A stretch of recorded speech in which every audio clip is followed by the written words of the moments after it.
This episode is brought to you by ARX. You want to be a successful strength training studio owner. The problem is you aren't able to deliver the safest, most efficient and effective workouts, making it harder for you to attract and retain clients, which makes you feel frustrated. I understand that it can be difficult to differentiate your business without the right tools. ARX's breakthrough adaptive resistance technology uses patented motorized resistance and computer software to give you and your clients the perfect workout every single time. BioFit founder John Zarbok says that ARX is clearly the superior tool to deliver the exercise stimulus. My clients are seeing insane improvements in weeks, not months. I could not fathom running my business without ARX. So here's how you get started. Number one, go to arxfit.com/HOB to get $500 off your ARX machines. Number two, book a call with the ARX sales team. And number three, learn how ARX can help you grow your strength training business. Go to arxfit.com/HOB so you can stop struggling to attract and retain clients and start to grow your strength training business with confidence.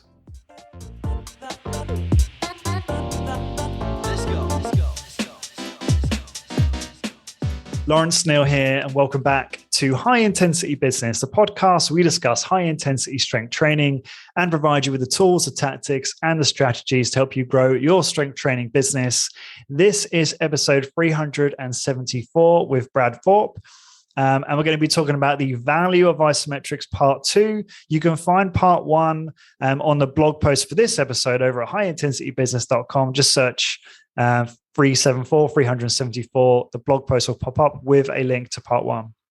Brad Thorpe is considered by many to be the world's leading expert in isometric strength training, a serial entrepreneur, multi-patented inventor of IsoFit, and educator. Brad has over 29 years of experience in the fitness and performance industry. In 2006, Brad became the 21st specialist to hold the combined designations of a resistance training specialist, mastery level specialist, and muscle activation technique certified specialist. Wow, that's a lot of repetitional specialists there.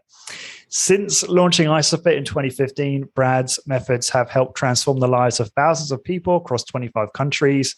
IsoFit family members include the US Army, rehab clinics, spas, fitness businesses, sports organizations, and exercise enthusiasts. And a zombie, which if you're interested in that story, you have to go back to part 1 to hear all about the zombie. But Brad, welcome back to the podcast. Good to see you again. Lawrence, it's great to see you again. It's been a good couple of weeks, so I'm glad to be on. And we've had great engagement from the last podcast, so that was awesome. Yeah, I'm really pleased to hear that. That's so cool. And yeah, this is actually quite quick for me in terms of doing a part 2, but I think it's better this way because I could remember more of what we spoke about, and it helps give more context for this one. So I actually wanted to start talking about dealing with injuries and rehab. I'm just really curious how your protocols and how your equipment deals with that. Because I know that, for instance, we use a lot of isometric protocols when dealing with people that have injuries or experience some kind of pain in the range of motion. We might start them off with an isometric exercise and then try and eventually progress them through more range of motion that's pain-free. I know you might disagree with that application, but that's kind of how we operate at the moment.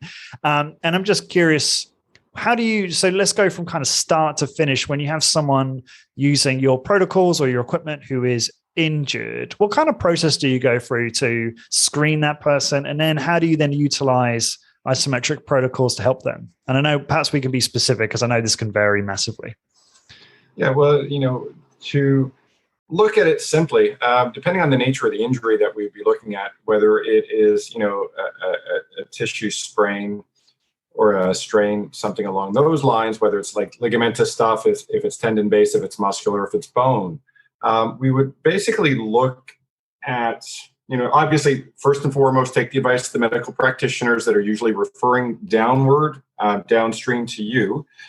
Try not to believe that because we're quote unquote trainers that we're above, in a certain level of understanding. I know there's this term that everyone's throwing out there, like exercise is medicine. We are not doctors. We are not dispensing medicine. We are dispensing force. So we need to first clarify that. And yes, responding to force has massive positive influences, but it also has very, very negative influences if you misappropriate that level of force. But when you're looking at most return to play protocols, they always start with isometrics. If you're looking at post-stroke, right, so you have obviously neurological deficits related to a cerebral vascular incident, they start with what's traditionally they will call neuromuscular re-education, which is a fancy way of saying isometrics.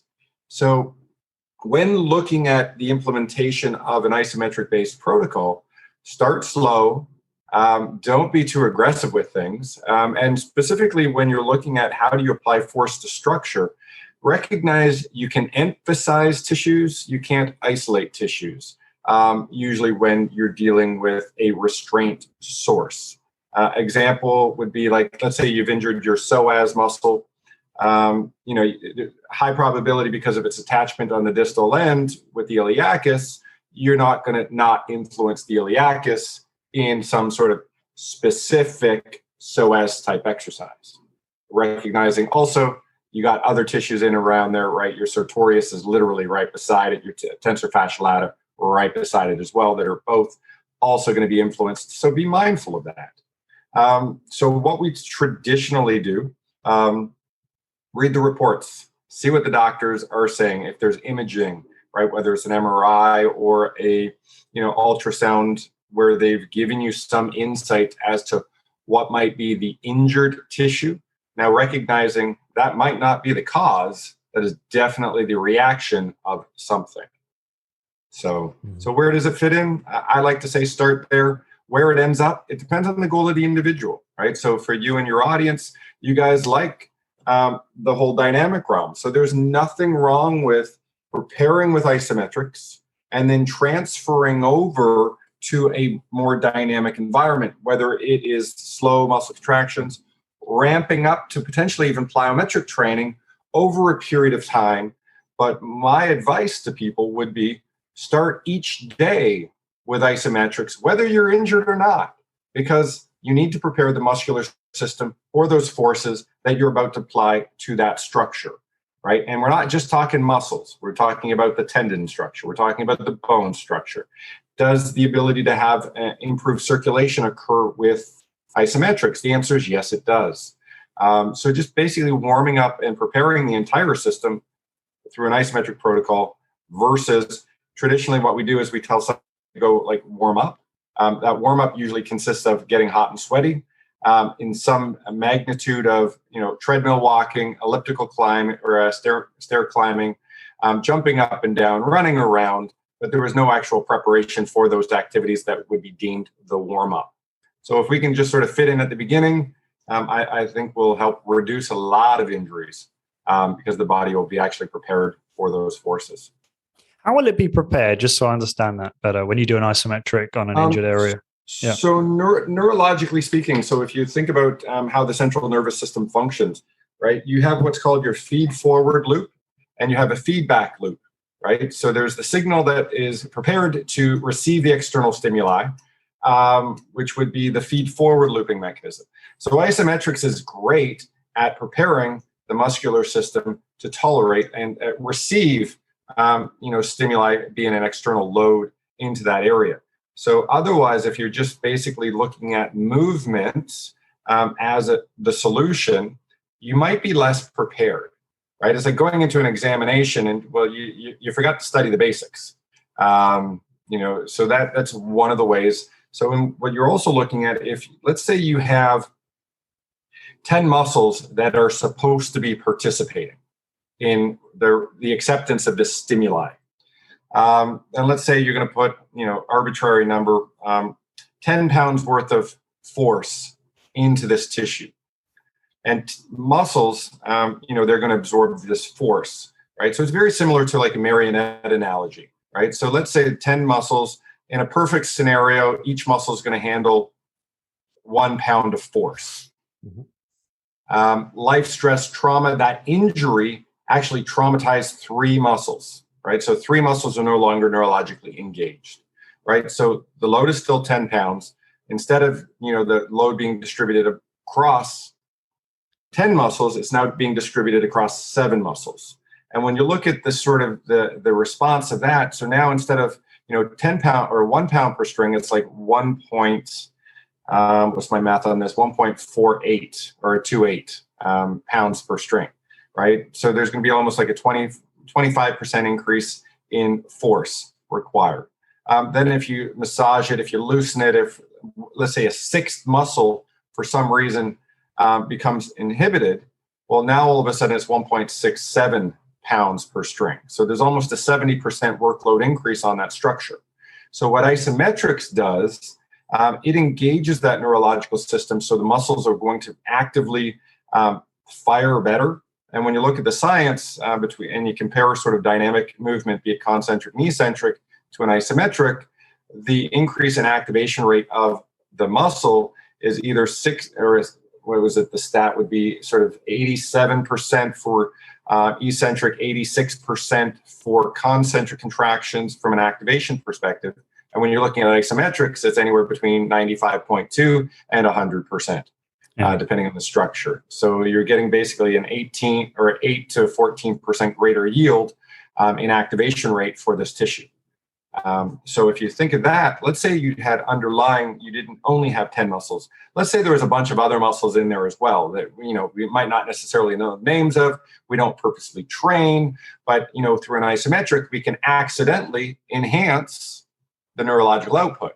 So let's say all of a sudden, instead of 10 muscles, we now have 20 muscles because we accidentally sort of prepared them. So now that when you're looking at stress over a given surface area, well, those muscles, instead of 1 pound, now they're only having to deal with 0.5 pounds, right? So we've now made each muscle significantly more efficient. We've made them be able to handle more load and tolerate more load. But because you now have 20 versus 10, you're able to generate far greater force output as well. So those are some of the things that we see quite readily with isometric training. And that's why they use it. It's safer. It's more specific. It takes out the guesswork of what tissues you're targeting. And, well, to be honest, it's just highly effective. Now, the problem is, if you look at a therapeutic model, at week, I think it's usually about 4 or week 6, depending on the protocols you're going through, they disband isometrics and say, thank you very much, we don't need you anymore. And then they throw the person back out to return to play protocols. And shockingly, those people usually get re-injured very fast. So, which is sad and unfortunate, but, stick with the stuff that got you back to the game, i.e. isometrics. I completely agree. Yeah, thank you for that. And I should also say that, you sent me a load of really good studies over following our last episode that were kind of answering a lot of the questions and supporting the discussion we had. And I'll make sure that all of those are linked. We'll find the online source for all of those and link them up in the show notes for this one. One of those studies was what you said there about the muscle activation percentage for isometric versus eccentric and concentric. So just getting back then to this this question around utilizing isometrics for rehab. I'd love to hear a specific example. I watched a couple of videos on Facebook of how you utilize the IsoFit. Forgive me, I forget the exact product name, but one of the tables for rehabilitating the rotator cuff. And I'd love to hear maybe, because that's a common one, right? Shoulders are such a common injury. Let me rephrase. It's common that shoulders get injured, right? So how would you utilize your technology and isometric protocols to help someone rehab from a shoulder injury, for example, like a problem with the rotator cuff? Just curious how you think about that, just from an exercise science point of view, and then also how you use isometrics and technology to rehab. So a lot of times when you think about how we traditionally do rehab for our shoulders, right? Instantly, everyone thinks of the TheraBand, grabbing tubing and, doing that sort of, just stand there with my elbow by your side and we're going to externally rotate. We might change the position. We might raise it up to 90 degrees and shoulder abduction and internally rotate it, externally rotate it. The problem with that is as soon as you're grabbing a TheraBand, as soon as you move the position in space, you've changed the line of force of the exercise. So the line of resistance. And well, now you're no longer training what you thought you were training a second ago. Because now the line of force is different based off the axial, the difference between the axis and, that resistance, which I would call a moment arm. Your audience knows what a moment arm is, which is that perpendicular line between a line of force and an axis. And that's basically how you determine how torque is going to be created, which is a rotational force. So when I use a TheraBand, as an example, as I go through a range, let's say my hand, my elbow's directly underneath my shoulder, we're in a neutral sort of arm position, and I go to externally rotate 90 degrees. Well, that cord might all of a sudden go from directly in line where it's basically providing zero resistance from a rotation perspective. You're actually resisting that in extension right now at your shoulder. And then when you externally rotate, instead of being in perfect line, you might actually now be at about a 45 or 60 degree angle. So the level of efficiency goes way down because that band is no longer causing, call it pure torque, because for that you need to be at a 90 degree force angle. So that makes it inefficient. You went through 90 different degrees of rotation. So that means the band changed length. The loads changed from the initial load. So did you bother to take any time to calculate that? The answer is usually no. Now, we've discussed in the previous exercise, I don't have force measuring capabilities on an IsoFit either. So it's less about that, more about the fluctuation of load as you're going through a range. You also have to deal with the fact that, the individual might not necessarily be as stationary as it could be. So if we look at the IsoFit in comparison, you're always going to be at a 90 degree force angle because it just obstructs your movement. The load is user led, right? It's going to match your outputs in real time. So you're not going to have these massive spikes and change of motion. Your body's going to be able to prepare for it. Let's say you're doing fatigue-based repetitions with that same tubing. So all of a sudden, when you hit a fatigue state, you can't lift it anymore. So how hard did it get relative to your fatigue state? So rep 1, you're fine. Rep 7, you can't even move it anymore. So did the load change, or did the load relative to your fatigue state change? And if the load relative to your fatigue state changed, did you put that person at risk? Because now it might be 700% of their capability, i.e. way too much, versus, in a scenario where you're pulling into an IsoFit, where you have a descending sort of force output based off the fact that I'm pulling into something, it's immovable, and I start to fatigue. Well, I just can't pull as hard. So inevitably, you have an increase in perceived exertion. You have a decrease in load output, making it a lot safer. So that's one of the massive differences and benefits to IsoFit over most therapeutic modalities, to be honest. Yeah. No, that was really good. Thank you. Yeah, and I saw a good demo of this, as I said, on your Facebook video. You had someone doing external internal rotation using the table lying on their back with a device that two kind of holders for the arm, that padded holders that come out to the side, allow the individual to obviously remain completely still, as you mentioned there, and then perform those actions isometrically for rehab and rotator cuff. So that looked like a really nice application. Yeah. Yeah, and what it does, it allows you to isolate stuff, emphasize stuff. I'll use that word better instead of isolate. So it allows you to emphasize tissues because you're maintaining both. When you're looking at sort of the humerus, obviously you have the part that is attached to your body. Let's call that the proximal end, and then you have the distal end, right, which would be your elbow joint. So if you're looking at sort of an internal rotation perspective, if you think about the axis of the bone versus the axis of the shoulder joint, we're able to sort of maintain a better axis for the bone, which would be actually halfway down the humerus, right? So because what will happen in a restrained scenario as opposed to an unrestrained scenario, which would be that TheraBand analogy, right? Mm-hmm. So if I have my humerus at the elbow sort of restrained, and then I'm pushing my hand down, so that I have to think about where that axis is and what's sort of creating those movements. So it's just it's safer because now I have two fixed ends.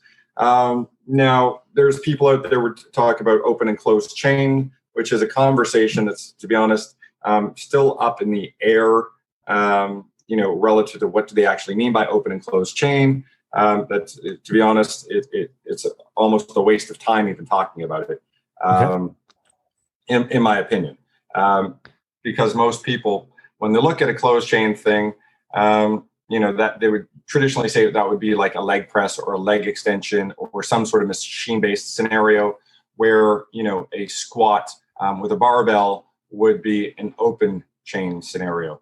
The problem is, if the squat is heavy enough, did that make it a closed chain? Are we actually talking about internally the structures of the body, or are we talking about the external restraint of structures of the body? As I said, we can sit and talk about that on a different episode, because I don't want that to be a thing. But at the end of the day, when you're sort of looking at how the ISOFIT restrains movement, it's just highly effective at restraining that motion. And when you're looking at sort of an injury scenario, you want to be as specific to the desired tissues you want to be. So whether you're looking at tendon stuff, right? There's a peer-reviewed study that just came out. I think it was in April of this year, or a meta-analysis, which was also peer-reviewed. And they were basically just sort of saying, okay, well, high loads, when you're looking at tendon structures, are far superior than low loads for healing and basically tendon stiffness, modulus, as well as increasing cross-sectional area. And well, that just logically makes sense, because the tendon has to be stronger than the muscle. So low loads, well, if the muscle's capable of handling it, well, where's the benefit to the tendon? Because the tendon has to be stronger, because that's the intermediary step between muscles and bone. And if the tendon is weaker than either the bone or the muscle, it just tears. So that's not a good scenario. Do you remember the name of the study? You said it was recent, right? Yeah, it's on my phone, because I knew I'd talk about it. So just make a note to send it to me after the fact, because that sounds really interesting. Yeah, so it's the mechanical material morphological adaptations of healthy lower limb tendons and mechanical loading, a systematic review and meta-analysis. Wow, that's a catchy title. It's incredible. Yeah, and it came out in April of 2022. Great. We'll get that in the show notes. Yeah. Yeah, but it's crazy when you start to think about it. It's like, well, it just logically makes sense, right? And obviously, if you're being an innovator, you should be able to sort of see the direction you want to go in, and then whatever Steve Jobs sort of quote was, you can't connect the dots looking forward. You got to look back to connect the dots. And for the last 14 years of just be it one of the leaders in isometric-based exercise protocols and the thought process around it. I was years in advance saying that isometrics was better for blood pressure. I was years in advance saying it was better for tendons. I was years in advance saying it was better for muscle adaptation. And I'll go online, on record and say it's better for your brain too. Because of things. Go ahead. Because things like, if you enhance the muscle quality and the ability to fire better with isometrics, the other end of the central nervous system is your brain. And that's not to say that dynamic exercise is not important. There is a part of that that's important. It's just, if you're not using certain areas of your brain, i.e. learning how to contract muscle better, the process is what they're finding now is that isometrics helps form white matter within your brain. White matter is one of the things that enhances the processing speed of all the brain cells. It's the communication network within your brain structure. So they're now seeing positive benefits with Alzheimer's. Now seeing positive benefits with Parkinson's disease. Hopefully, they start seeing positive benefits with concussions and traumatic brain injuries. There's not a ton of research in that space yet, but guess what? Once they figure out when we have a more stable structure, i.e. everything's held better in place, there's going to be positive adaptations to that. Now, hopefully people start looking at, well, how do we start training neck muscles? And we start employing that safely, cautiously, and religiously, let's call it. I guess instead of religiously, we could go daily.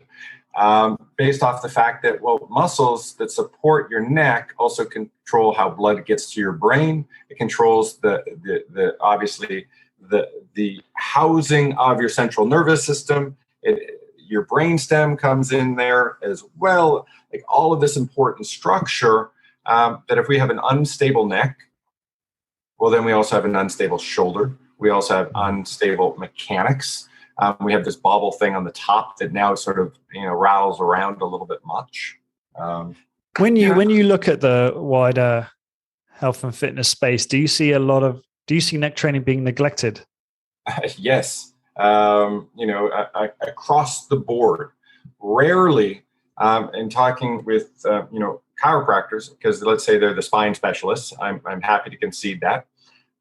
They rarely recommend neck exercise out of fear that people will injure their neck. But yet, so what they have is avoidance.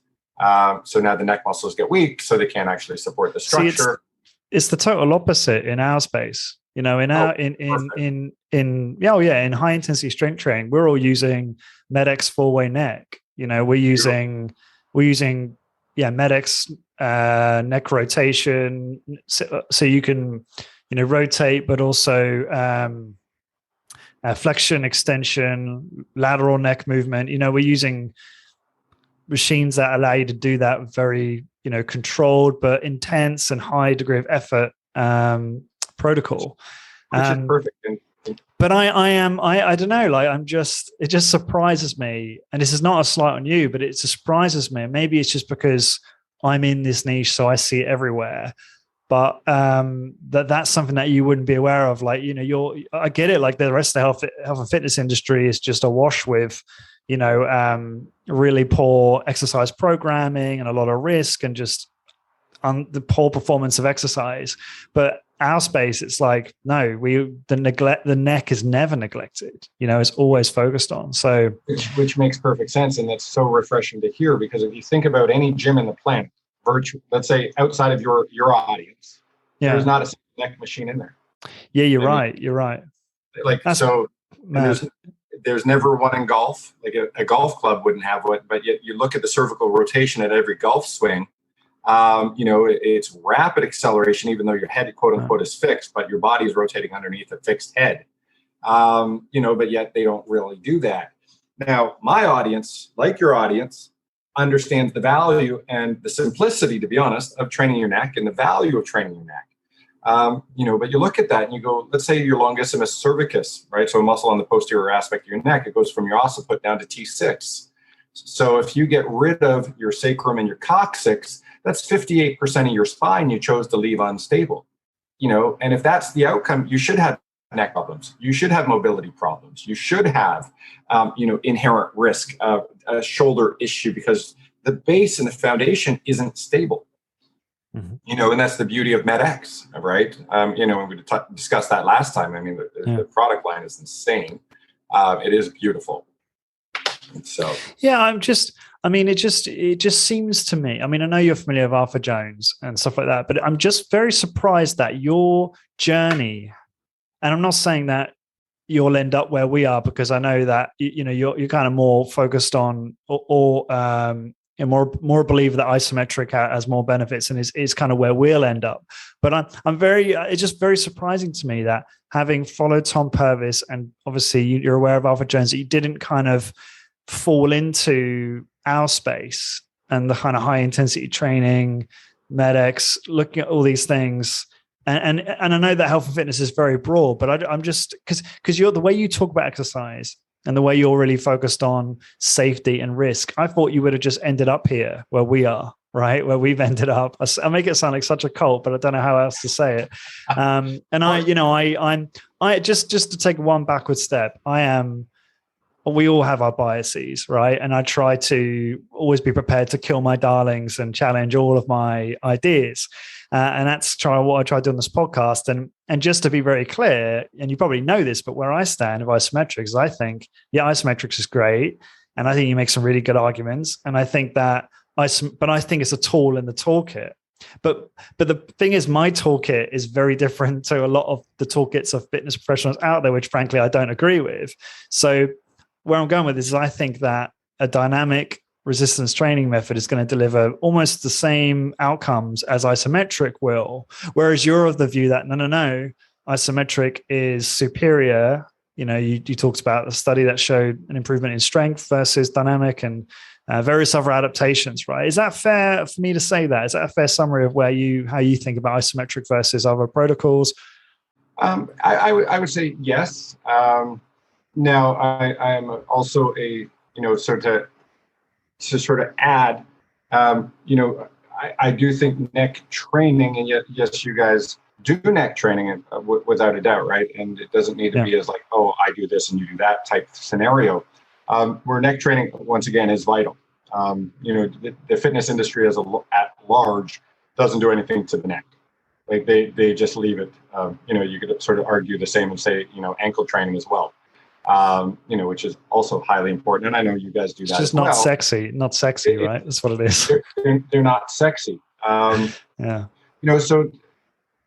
When I look at where, as soon as you start to move, you are no longer training the tissues that you were training a second ago because of this, basically the relationships of all the other tissues throughout a movement.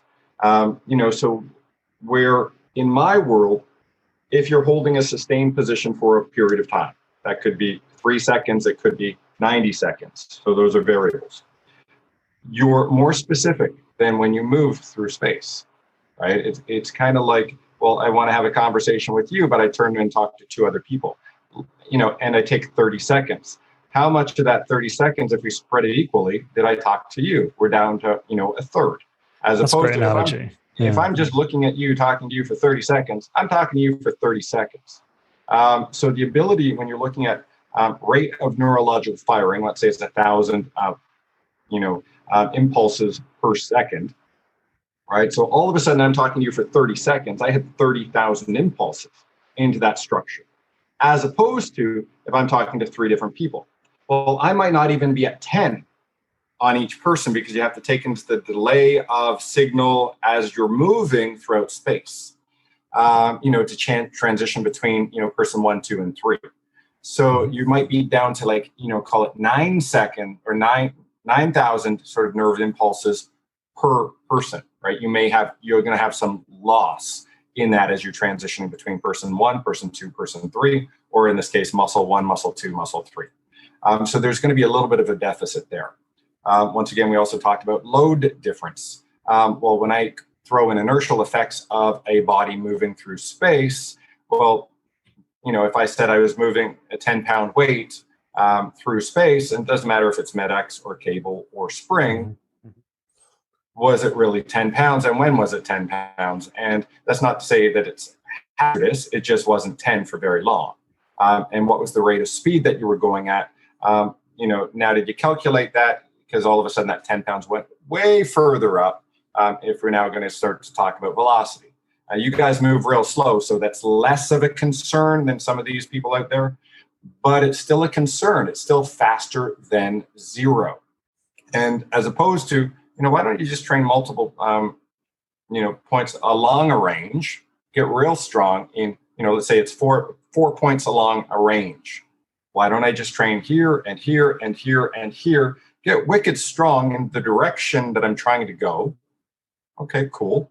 And then string them together. Go through the dynamic stuff after you've taken the time to prepare, right? Because we know the neck is highly complex. There's 36 different muscles and 10 hyoids, so 46 different muscles in the region. In the neck? Yeah, it's freaking awesome. I didn't even know that. Yeah. Right. And then you're looking at sort of, if you're going to include the occiput and sort of T1, there's 9 levels of your spine that you need to consider, right? So look at how many dimensions in space that and the relationships and the interrelationships of all the joint structures in that area. Wickedly highly complex. Then you take into consideration some of the structures, right? Like your vertebral artery goes up from C6 to C1 or C2, sorry. Then it branches out and goes on the posterior side of the atlas and axis. So did I take in consideration blood flow into exercise when I'm now sort of adding motion-based stuff? And there's some new product called, I think it's Iron Neck or something like that, which is, I'll say it's engineering genius, but just ridiculous in the sense that you're now having all these guys thank you for training your neck, but let's go with a massive warning on this. Doing with 30, 40, 50, 100 pounds, and they're rapidly moving through space with this wonderful apparatus. And it's just like, I'm just waiting for the lawsuits and stuff to start. Let me go back to one thing you said about white matter in the brain. Now, here's where I guess what I don't fully understand is, well, surely, I mean, I've seen a lot of the research around how resistance training helps with, improving I think it's the size of the hippocampus and again, increasing gray matter. I don't know if we're talking about the same thing. Is white matter and gray matter different? Totally different. Totally different. Got it. I'm not a brain scientist or a neuroscientist. And so what I'm interested in, are you saying that what you're seeing, and maybe this research says that isometrics are more effective at increasing this white matter, or are we just talking about resistance training in general? Their studies are based on isometrics. So they focus on that, right? Yeah. And most, and here's the beauty of me hanging my hat off that word. And I love this. Because as soon as you get into dynamic movement, it becomes very hard to be accountable for what's actually occurring in a scientific study. Because there's a lot more variables, right?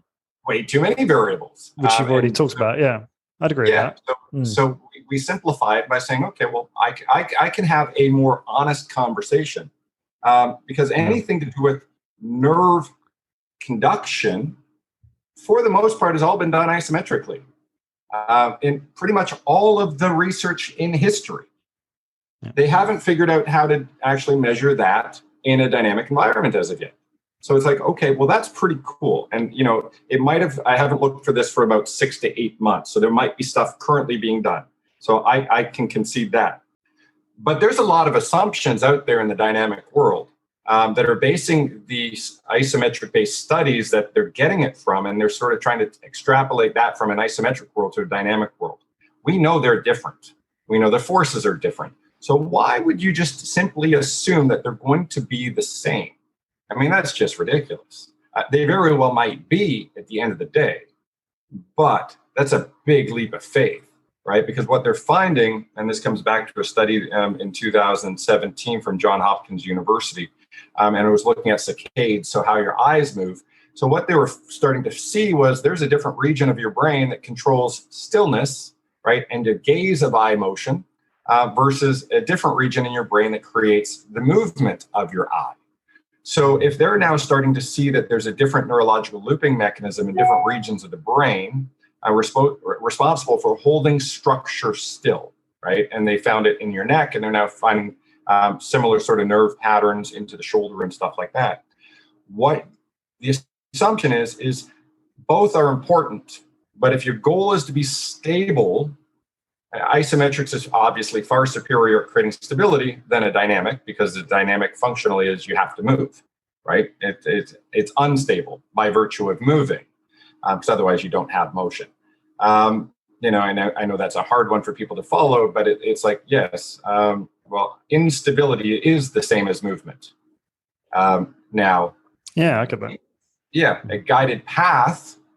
Well, you're going to have the ability to sustain a position within space. Let's say it's the isometric component to hold, along a path, right? Traditionally, we'll call them stabilizers.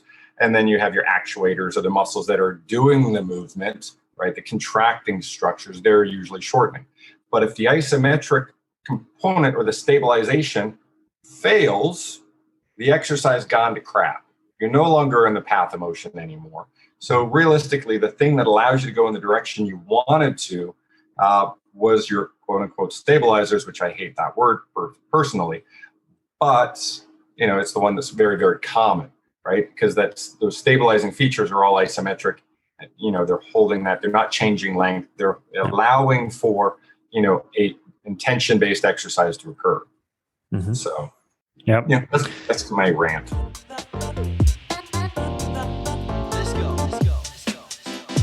This episode is brought to you by ARX. These are the most intense exercise machines I've ever used. I remember how fast a pull-down exercise took me to muscular failure and beyond. On the final negative or eccentric excursion, my tank was practically empty, but the adaptive resistance enabled me to continue to perform work until the predetermined end of the set. This experience was very profound and made me realize how effective ARX is in helping clients reach a high level of intensity in their workouts and ultimately produce the best results. I also love how ARX measures and tracks range of motion, rep cadence, total output and time, and more with real-time audio and visual feedback. These features are powerful sales and retention tools to help you convert and keep more clients. As a listener of the High Intensity Business podcast, ARX is offering you $500 off your machines. Just go to arxfit.com/HIB to book a call with the ARX sales team to learn how ARX can revolutionize and grow your fitness business. Again, go to arxfit.com/HIB, and now back to the episode.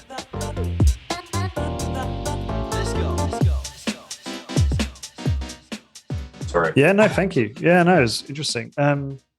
So let's move on to some protocol stuff. I had a few questions here that I wanted to get through from listeners.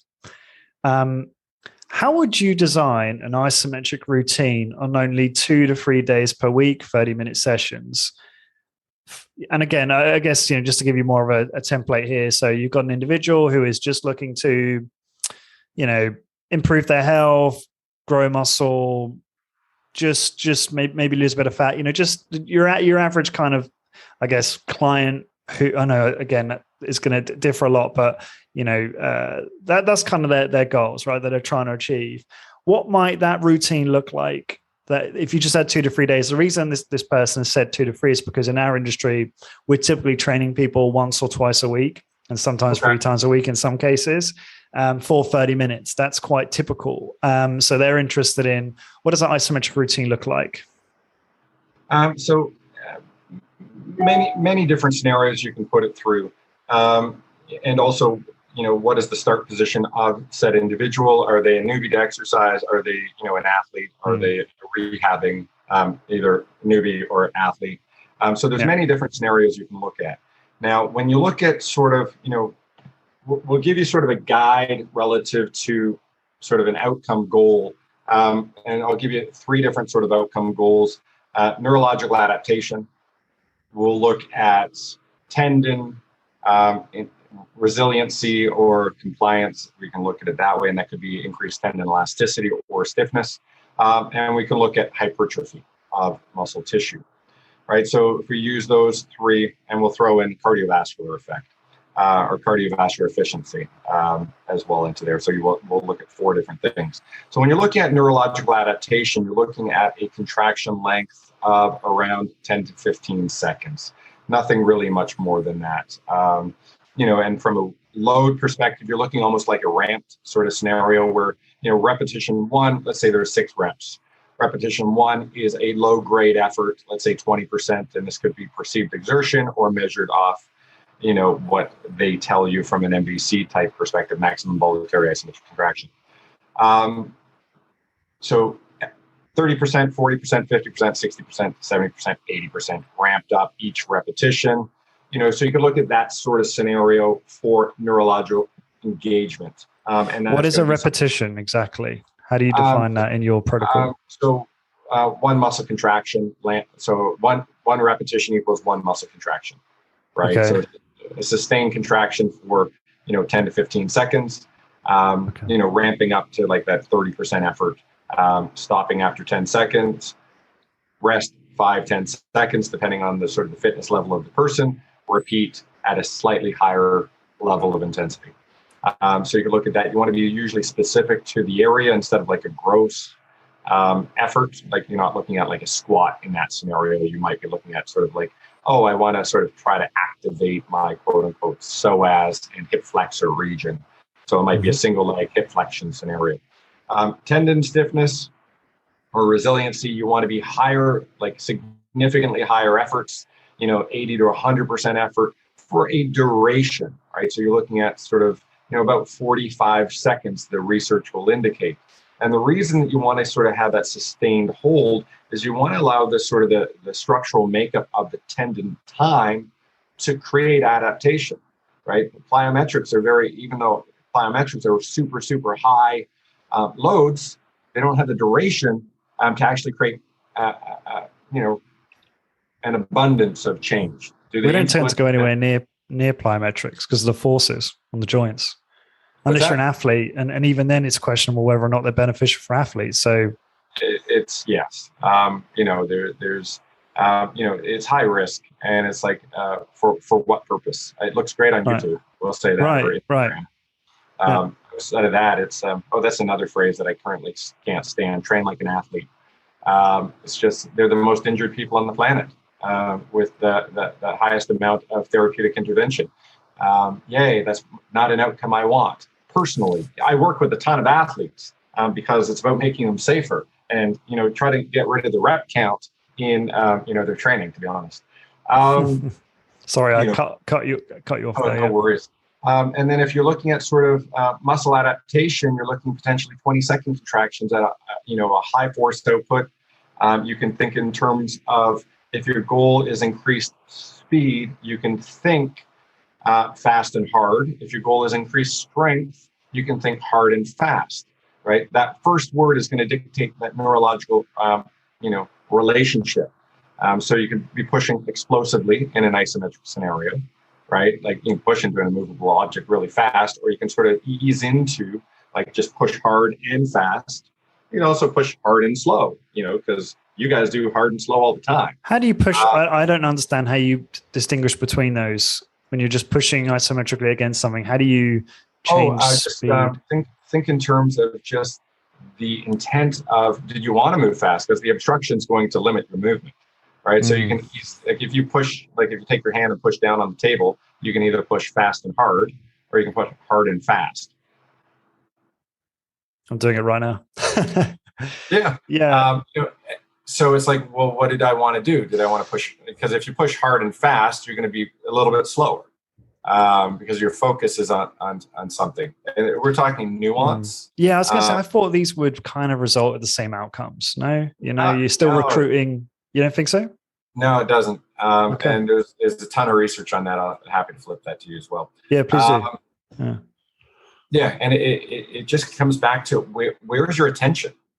What are you looking to do? Did you want to you think about somebody, and this is outside of your audience, but they're doing like a drop step type scenarios. You're on a basically a box, and you just basically drop and absorb. But these same people that talk about a stretch shortening cycle, where it's like ingrained in the mind where, well, we have elastic stored energy and we have all this stuff. Well, if we had elastic stored energy and muscle structure, and we drop from a box, should the end result not always 100% of the time be springing off, right? How they train in plyometrics, right? We as humans, well, we have the ability to jump off that box or step off that box, land on the ground, and actually not move. So what happened to that stored energy? Versus, well, I just chose to jump up rapidly versus I chose not to jump up. Because if there was a physiological response, you wouldn't be able to control that. It's kind of like dropping a bouncy ball, right? Like if I dropped a bouncy ball off from 2 meters, well, the bouncy ball should bounce because that's the way elasticity works. So you look at that. But anyways, so for muscle adaptation, you're looking at 40, what did I say? 20 seconds, give or take, high intensity. And then when you're looking at sort of increased cardiovascular efficiency, the research will sort of indicate, longer durational holds up to about, what is my math? 120 seconds, so 2 minutes, times multiple things. So to circle back, how do you structure a 30-minute protocol? You could look at it going, okay. Sorry, one interjection. Is that the cardiovascular side of it? Is that to really make sure that you drained as much glucose out of the muscle? Is that what that long duration is for? They don't know that answer.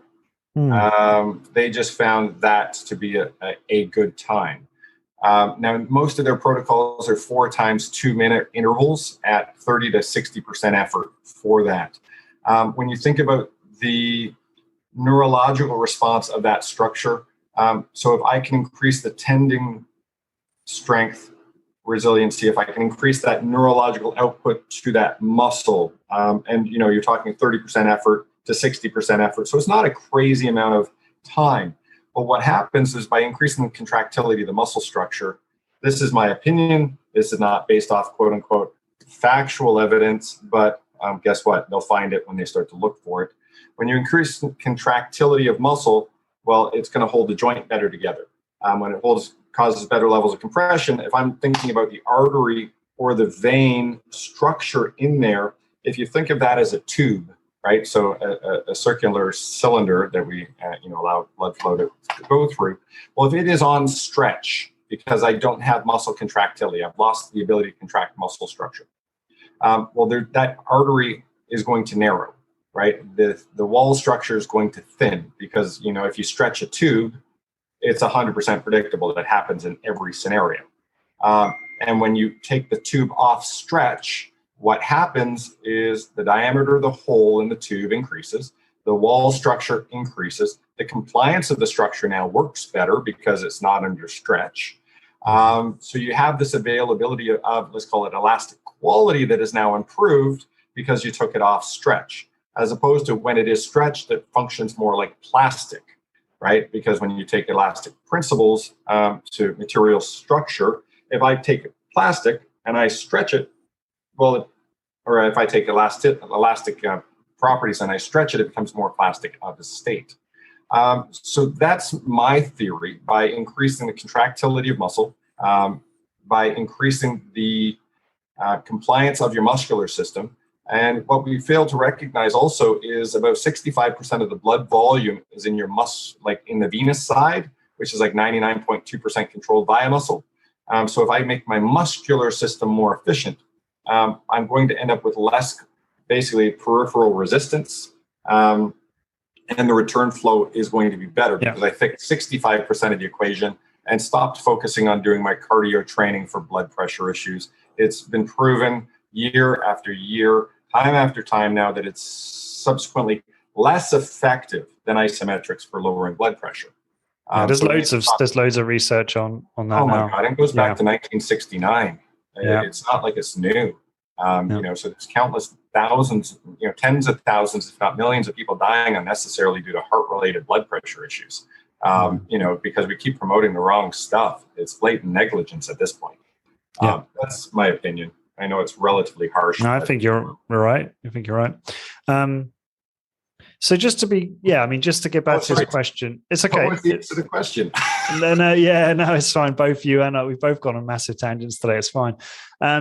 So we're talking about a routine, right? So let's go a little bit more high level. Try not to go too detailed, so we can just, because I think what I know this person, I know what they're looking for is like, what does the routine look like? Now, it's a hard question to answer because it's like, well, you're going to sit down into a consultation with someone, understand their specific needs, right? And it's always going to be slightly different, but let's just cookie cutter it just for the sake of this question. So full body, workout 2 to 3 days a week. What does that look like? And you've talked about protocol already. So you talked about the length of repetition, what each kind of like repetition is designed to do, right? If that's fair to say.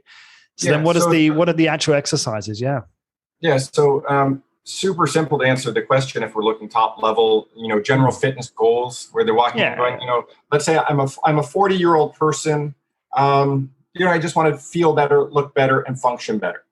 Right. So let's use that scenario. So we created a program called 30 and 30, and it's 30 isometrics in 30 minutes. Each contraction is 45 seconds, and you do 1 rep. There's a 15-second transition time between this exercise and the next exercise. And to give you an example, a split lunge on your left side is 1 repetition and 1 exercise. A split lunge on your right side is a secondary exercise. So, doing a pair of lunges is not 1 exercise, it's 2 exercises. So what we would look at is 10 different lower body exercises. And that could be a combination of split lunges, deadlifts, squats, leg extension, like single leg, standing leg extension, hip abduction, all that sort of stuff. Mm-hmm. We would then have 10 core exercises. And, I love that word, midsection, trunk and spine type exercise. right? Where you're looking at spinal extension, you're looking at variations of a leg raise, you're looking at a side bend of various natures. And then you would have 10 upper body exercises, right? And the cool thing, and that could be obviously, a pull, a push, a shoulder press, a bicep curl, shoulder external rotation exercises. And we basically, with our 30 and 30 protocol, we have 10 different programs that we follow, and they're ramped up in intensity in the sense that program 1 is significantly less than program 2, program 3. And at any point in time, if you want to take a break in that 45-second contraction, because let's say you're brand new to the exercise, take a break, How does program 2 become more intense? I don't understand. How do you increase the intensity? Program 1 tends to be a lot of horizontal based lying down. Remember those C holsters you were talking about, where you're doing the shoulders. So we use that for hip abduction, where you'd be lying down. So 6 minutes of your leg protocol is hip abduction, where one exercise is hip abduction with internal rotation, one exercise is hip abduction with external rotation, then neutral position. Then we have hip adduction for neutral, internal, external rotation. Because most people, to be honest, your audience may be different, neglect frontal plane movements. Or if they do frontal plane movements, they're sitting in a chair, because that's what the gym offers due to space saving, where, when you're looking at, and that hip angle is usually about 130 degrees, just so you can sit comfortably and do, hip stuff. So we end up training the anterior sort of divisions of those tissues. Anyways, tangent. But when looking at sort of our protocols, it's like program 2 is now going to be more standing based, right? So now you have to worry about your heart rate and the circulation of your blood going against the pressure gradient, as opposed to when you're lying prone or supine, the blood basically, your blood pressure and your heart rate is suppressed because it doesn't have to work that hard to elevate the blood. When you stand up, it becomes much more challenging. So those hip abductions went from, a big base of support lying on your back to now you're doing a single leg hip abduction, where you have to get your whole base of support within your foot structure. And now you also have to deal with the circulation effect.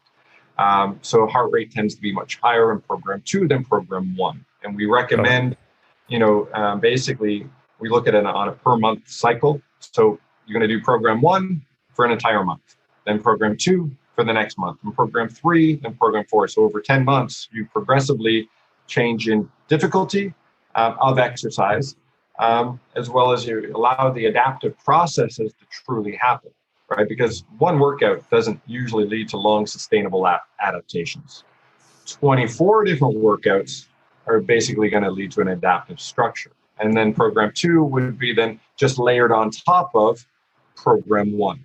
And so even though, and I just sort of looked at a 24-day sort of workout routine over a 4-week period, right, which is slightly greater than the duration you want or the frequency that you want, but we've yet to see any level of injury amongst any of our people. And that's even people going for 3 hours a week, which would be the equivalent to 6 workouts a week. Because the human body, which is so brilliantly adaptable, when you can sort of have force matching technology where you're pulling and you're dictating the outputs, and you start to fatigue, and that fatigue changes the load in real time, it doesn't allow you to get injured, because you also don't have the micro collisions associated with dynamic motion, right? When you change direction, the load is still going in the direction as you tried to move in the other direction. So no matter how fast you're going, now you guys mitigate that immensely, right, by going super slow. But also using the right equipment as well, for the most part.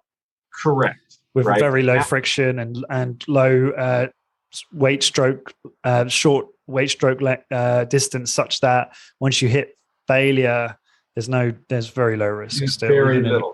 In that context. Yeah. Your audience. Now, if we look at the gym-based audience, oh my God, it's a nightmare, right? It's a nightmare. So it's like, okay, well, safety-wise, always not moving is going to be safer than moving. Yeah. And I'm comfortable to say that. Speed increases risk. Okay, if you want to add the dynamic component, as you guys know, just go slow. Increase the contractility, increase the intention, increase the frequency. So it's little things like that. On that protocol. So Are you always changing a workout every single time? Or because I know, for instance, I know that there's thousands of different, because you can work, you can do an exercise and you can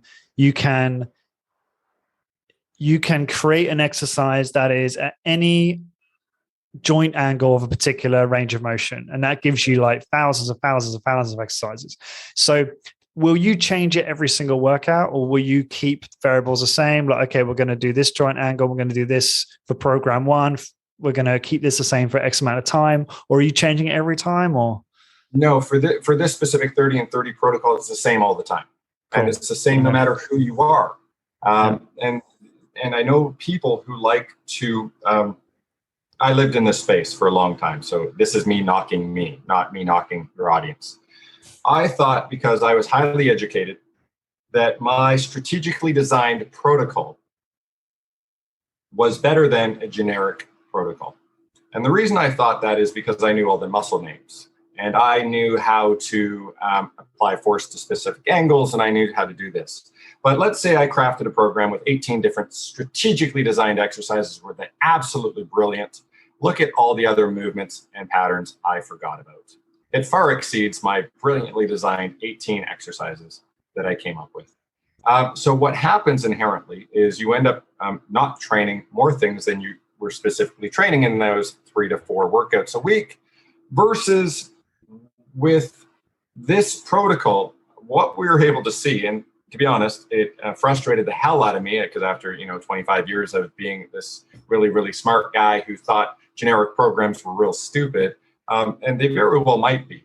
But I was shocked in this scenario, because it was like, okay, well, in 30 isometrics, well, that's a lot. That's a lot of different exercises. But it's also a lot of sustained contractions in muscles that otherwise I wouldn't be able to train if I was just focused on those specific areas in my 18 exercise protocol. The amount of fat loss we saw was rapid.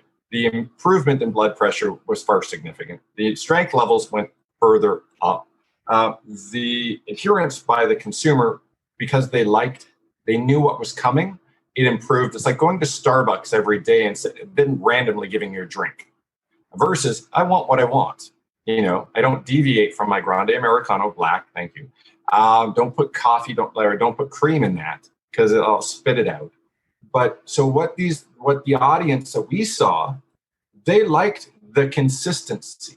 And what it did, it also created community. Now, I know you guys, your audience is usually one-on-one, but we could have 6 people in there creating similar experiences, because it's individual to that person, because their bone structures are slightly different, their fitness levels are different, their ability to pull at, and exert more force. Well, if you're dealing with an 83-year-old lady who's sitting beside a 44-year-old man and they're doing a split lunge, well, they're both doing it and they're both engaged. And to be honest, they're happy. So for the generic person, it's all you kind of need. For the sports performance guys that I deal with, where their needs are specific, it doesn't work. You're not getting player buy-in by saying, I'm giving you a generic program. I get that. Yeah. So they want to see specific for them. And they're okay with the fact that you're forgetting billions of other movement patterns. They want to know that I'm specifically working on my knee, because I'm looking at, reduction of tibial translation of that structure. So in that case, I'm back to my 18 exercises. 18 exercises specific to the knee, because there's 19 different divisions of muscle structure that cross that axis, right? You got to worry about your sartorius if you're talking about knee structure. You got to worry about, your gracilis. You got to worry about your semitendinosus, your membranosus, your bicep femoris, long and short head. The generic term hamstring needs to die if we're looking at specificity of structure. Because the term hamstring is not specific at all. Your quadricep, naming discrepancy. There's 5 quad muscles now, because we found another one. The tensor, the tensor of the vastus intermedius. It's a 5th quad muscle. It's got basically a 16-inch tendon. So it's like, okay, cool. If we don't even name the muscles right, and we're still buying into that belief without further exploration, what damage are we causing these athletes, i.e. not preparing them properly enough? open field ACL injuries are rampant. They're significantly greater than contact injuries. I think it's 65% are non-contact, 30% are contact. Why is somebody tearing their ACL running on a soccer pitch or a rugby pitch or a football pitch? Because all they wanted to do is basically turn around and go a different direction. You know, why did that occur? That occurred because their isometric capability failed. They couldn't contract instantly on demand. You know, and unfortunately, their tibial or the femur translates on the tibia and they blow out their knee.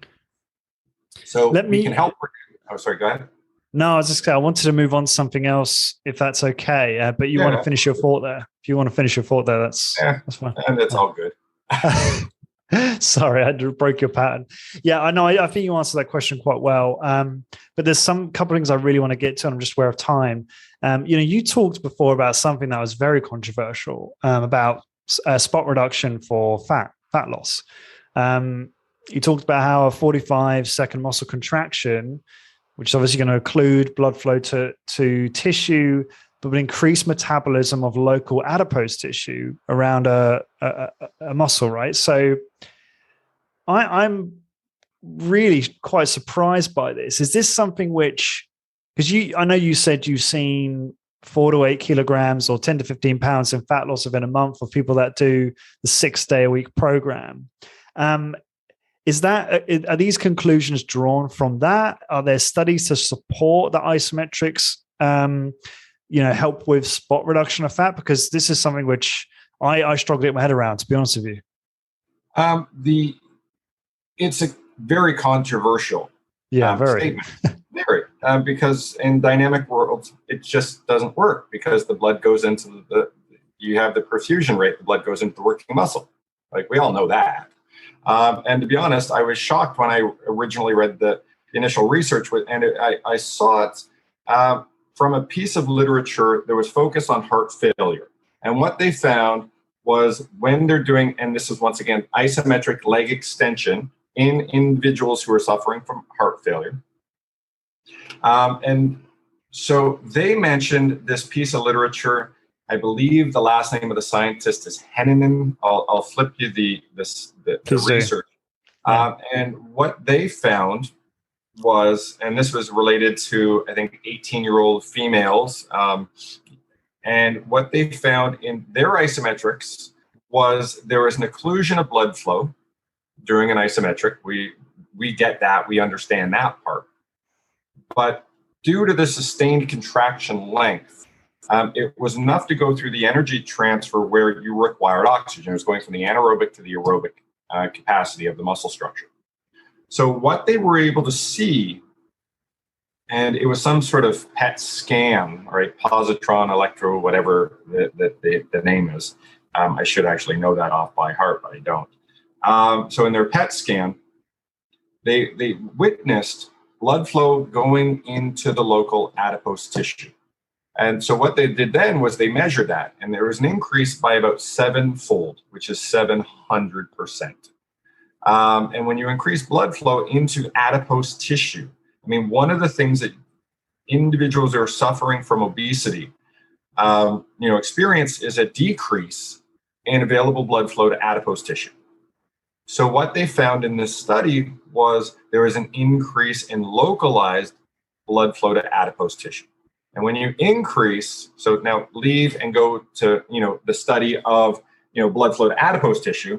When you increase blood flow to adipose tissue, you now increase the metabolization of that adipose tissue in that region, right? So did the study show that it was like less triglycerides or something in that specific region? Did it show that?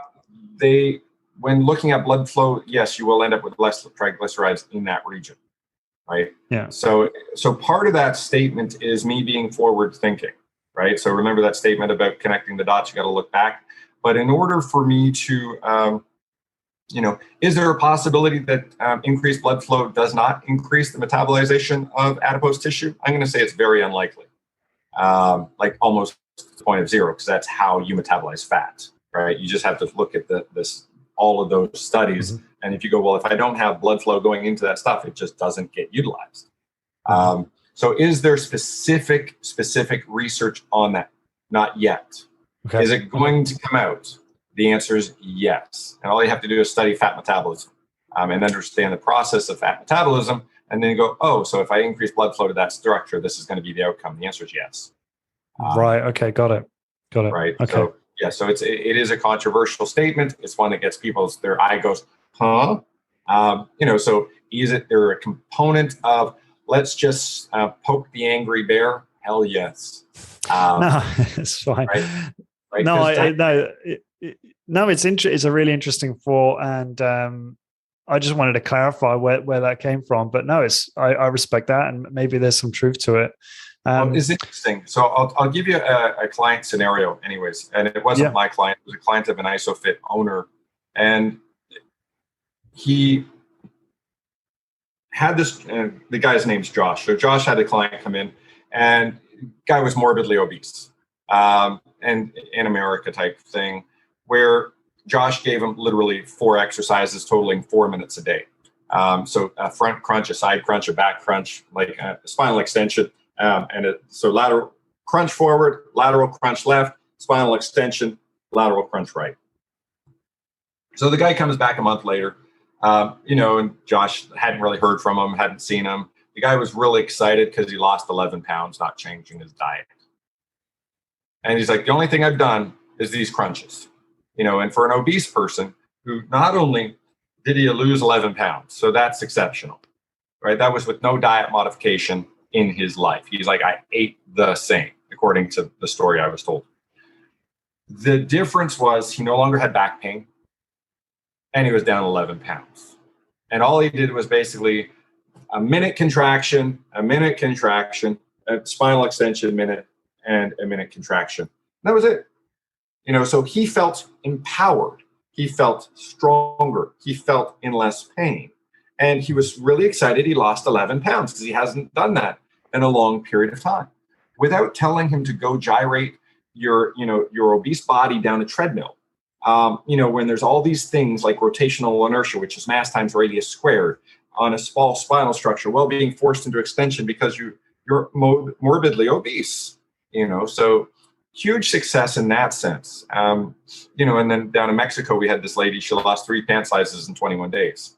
I mean, I don't doubt that obviously strength training, if you don't change diet and you introduce it, it is going to improve your body composition. It is going to signal to grow and hold on to more lean tissue and lose more fat mass, right? That's going to happen. So I don't dispute that at all, so I expected, I would say though, your fat loss results are remarkable. I mean, the way you put it, it's like, how did you put it here? So is it most people see a stone of weight loss, 10 to 15 pounds, 4 to 8 kilos within a month, right, of embarking on the 30 and 30 program, right, basically? Yeah, and that's for people, to be honest, that need to lose the weight. Like if you wouldn't start it and you don't have the fat mass to and I assume that some of their change. Yeah, I get what you're saying. So they've got more, they're at that point where it becomes easy to lose a lot of that fat at the start, right? But I'm assuming that, what we typically see, and maybe you see this too, is habits just improve, right? When someone starts training, they are going to start improving more habits. They're going to start being a little bit more active, although I know that's not going to make a huge difference. But maybe their diet will improve slightly, even if you don't measure it. There might be some, they might claim that they don't change it, but there might be some habitual improvement there. Well, you can look at it like all of a sudden, let's say you have a stronger lumbar spine, you're going to sleep better. Yeah, exactly. Right. So there's so many residual benefits to being more stable. Your efficiency or economy of motion just improved. So your force transference. So inherently, if you have better spinal mechanics and better stability to structure, your swing pattern is going to be better. You're going to walk with more uprightness. Muscles contract more. The benefit of muscles contracting more is increased metabolic activity because there's more tension within the structure, right? Once the muscle gets stronger, the tendon becomes stronger, and the opposing muscle now has to work hard to create movement because stiffness went up throughout the whole region. So in here, when you start to explore, well, if I'm getting in my muscle contraction 14% more than your muscle contraction, well, I'm going to burn theoretically 14% more calories right from hello. And if I'm burning 14% more calories, well, that's a better thing if I'm looking at fat loss. Mm-hmm. But I'm now generating also more, on a per given period of time, I'm generating more effort, more energy requirements to maintain a higher grade of muscle contractility, right? Once again, ramping up that caloric expenditure, which is fantastic for fat loss or performance or circulation or mobility, right? Yeah. Like I'm happy to, all of our people move better. We don't do dynamic exercise. Why is that? Because it transfers over to this joint angle, this joint angle, this joint angle, this joint angle, this joint angle. So the skill required for movement, you have to practice the movement, right? You just don't do isometrics and become a good archer or a good javelin thrower or a good high jumper. But if you do isometrics and practice the skill of those activities, you will become exceptionally good at it, and probably better than if you did dynamic exercise, which is a different skill. It's like, I want to be good at basketball. Well, don't become a good baseball player. Both are dynamic. Both are swinging. Both are using your trunk. Both are using your arms. You have to run to first, second, third, or fourth, which you could arguably say is very rapid. But it's not the same as basketball. The skills are different. Absolutely. Brad, I'm just conscious of time here, and just very, very quickly so we can wrap up because I got another call right away. But I have someone who's interested in potentially buying the certification without buying your equipment. Can you just briefly speak about that, if that's an option? Certification. So temporarily put it on hold just due to COVID and stuff like that. We ran into a lot of people unwilling to travel, and the experience created via the nuance of what we do. You have to experience it. It's not something you can see or really gain a true grasp of through the internet. So online programming, we tried some of that. You lose the nuance because every angle of force changed is 100% different. The response is different.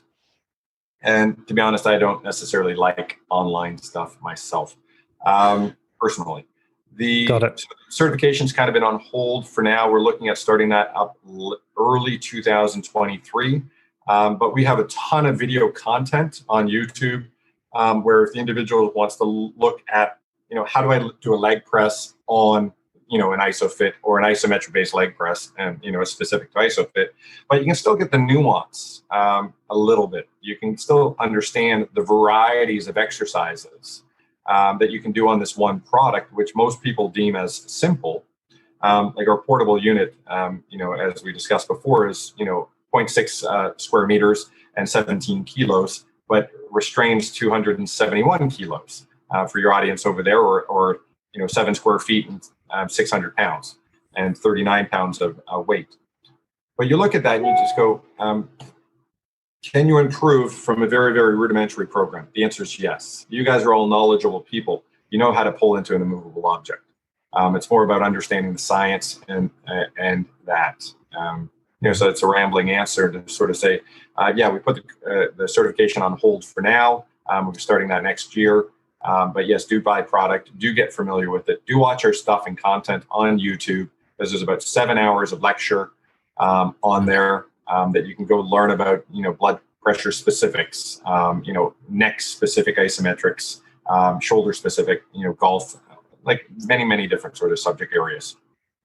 Yeah, we'll link to that in the show notes, and we'll link to there's a great. I saw a video of you and a lady doing the 30 and 30 challenge or program, on Facebook. So yeah, when you were going through that, I could actually visualize it because I could see that video. So I'll link that up as well if we can. Brad, what's the best website to send people for most of the information if they got questions? ISOFIT, so ISOPHITMSK.ca. Got it. MSK. So MSK.ca. Got it. All right, we'll link that up as well. That's going to be your best bet right now. We're basically rebuilding our websites. We have multiple websites, so we can joining them to make it more succinct. That's great. Not a marketer. No, you're fine. I don't know. They're pretty good websites from where I'm standing, what I've seen. Thank you so much, Brad, for taking the time. And for everyone listening, to find the blog post for this episode, please go to highintensitybusiness.com. Search for episode 374. And until next time, thank you very much for listening.